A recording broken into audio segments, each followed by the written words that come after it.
Hello नमस्कार दोस्तों, आप लोगों का स्वागत है जनरल स्टडी नंबर 1 पर। आज हम पढ़ेंगे उत्तर प्रदेश का भौतिक स्वरूप। ठीक है, जैसा कि इंडिया का उत्तर प्रदेश उत्तरी भाग में है, जो भारत का एक राज्य है। तो उत्तर प्रदेश में भारत का जो भौगोलिक अवस्थिति है कर्क रेखा के उत्तर की तरफ है और हिमालय के उत्तर में है। हिमालय के उत्तर में है। इस भारत के मैप में देखने से लगता है कि यह दक्षिणी भारत से उत्तर की तरफ है, लेकिन हिमालय से क्या है, दक्षिण भाग में है। हिमालय से क्या है, दक्षिण भाग में है। और इसका अक्षांशीय विस्तार हम जानेंगे। अक्षांशीय विस्तार क्या, 23 डिग्री 52 मिनट नॉर्थ से, 23 डिग्री 52 मिनट नॉर्थ से और 31 डिग्री 28 मिनट नॉर्थ, यानी 23 डिग्री 52 मिनट उत्तरी अक्षांश से 31 डिग्री 28 मिनट उत्तरी अक्षांश। और देशांतरी विस्तार देखें तो 77 डिग्री 3 मिनट ईस्ट से 84 डिग्री 39 मिनट पूर्वी देशांतर के मध्य है। इस तरह अक्षांशीय विस्तार 7 डिग्री और देशांतरी विस्तार 7 डिग्री तक ये फैला हुआ है। और उत्तर से दक्षिण की इसकी लंबाई देखें क्या है, इसकी चौड़ाई 240 किलोमीटर और पश्चिम से पूर्व की लंबाई देखें तो 650 किलोमीटर। 650 किलोमीटर। अब इसका भौतिक स्वरूप, जैसा कि हमें पढ़ना है भौतिक स्वरूप, तो भौतिक स्वरूप में हमें पहले इसको हम कितने भागों में बांट सकते हैं। तो सन 2000 9 नवंबर 2000 के पहले ये उत्तराखंड 13 जिले के निकलने से पहले ये उत्तराखंड 13 जिला इसमें सम्मिलित था। तो वो पर्वतीय भाग में डिवाइड था, जो उसको निकल जाने के कारण अब इसका तराई क्षेत्र बचा हुआ है, जो सहारनपुर से लेकर यहाँ कुशीनगर तक ये तराई क्षेत्र है। तराई क्षेत्र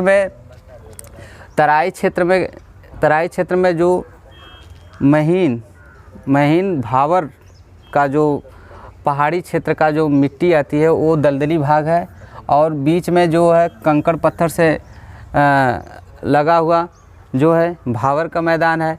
और गंगा और यमुना का बीच का जो है मध्य गंगा का मैदान कहते हैं, गंगा यमुना का मैदान। और लास्ट वाला जो है ये पठारी क्षेत्र है। पठारी क्षेत्र में जो विंध्य क्रम की चट्टानों से निर्मित जो प्राचीन काल में भारत भूखंड जो गोंडवाना लैंड का भाग था, उसी का विंध्य क्रम का जो कडप्पा क्रम का जो चट्टानें हैं जो यहाँ पर है। देखिए ये पठारी क्षेत्र है जो इंडिया का। तो इसी का क्रम जो है असम की मीकिर पहाड़ियों तक फैली हुई है। तो ये उत्तर प्रदेश का जो है दक्षिणी भाग ये पठारी क्षेत्र है। इनको तीन प्रमुख भूभागों में बांट सकते हैं।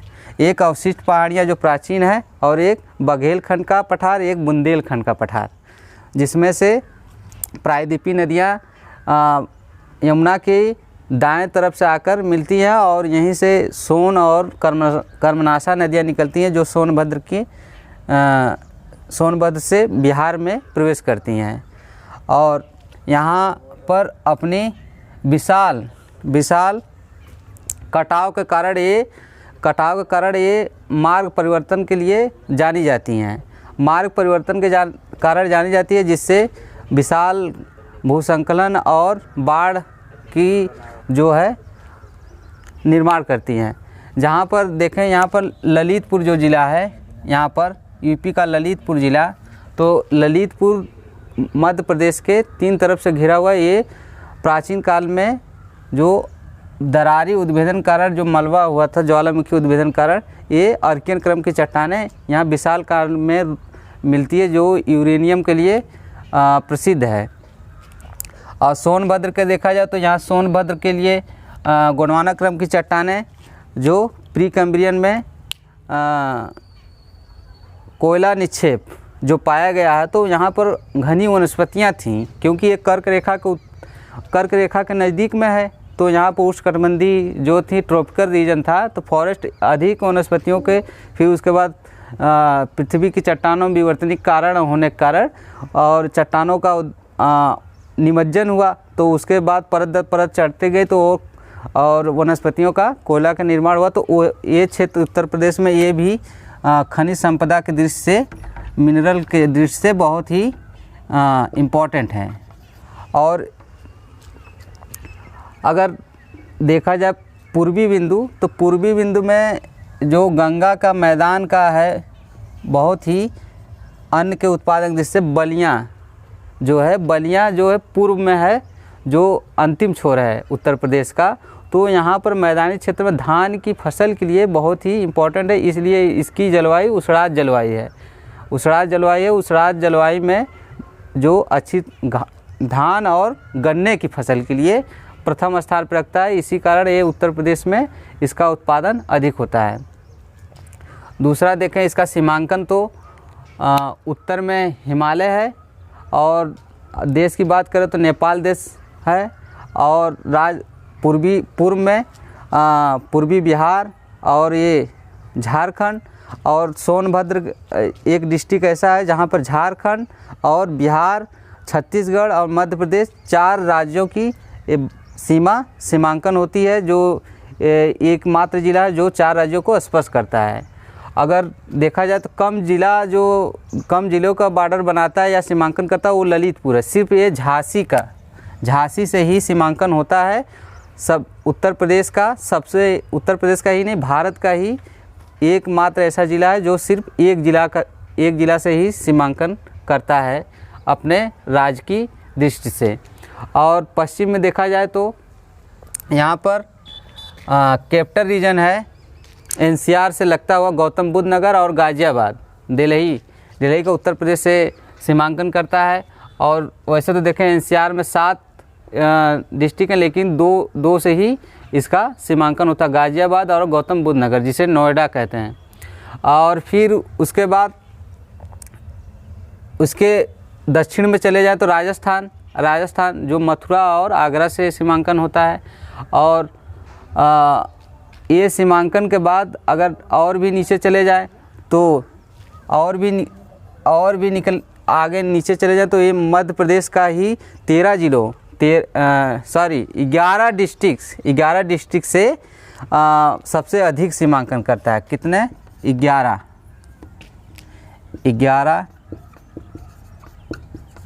डिस्ट्रिक्ट से अधिक सीमांकन करता है ये मध्य प्रदेश का। और सबसे कम अगर पूछा जाए तो सबसे कम कौन सा कि उत्तर प्रदेश का ज़िला है जो सीमांकन करता है किसी राज्य, तो सहारनपुर है।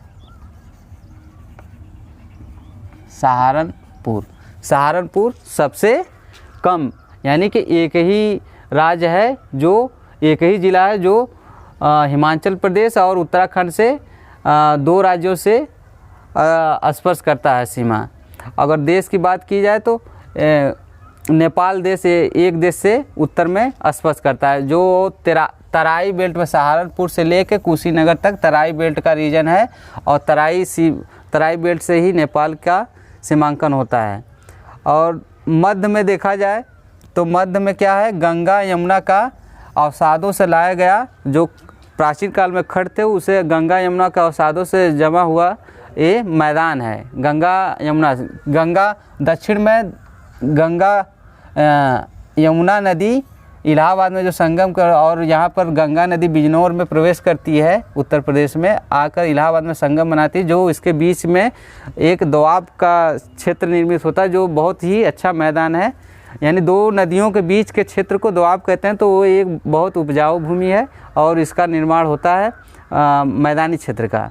तो हमने जाना उत्तर प्रदेश का भौतिक स्वरूप। अब इसके बाद इसका जानेंगे वनस्पति और जलवायु क्या है।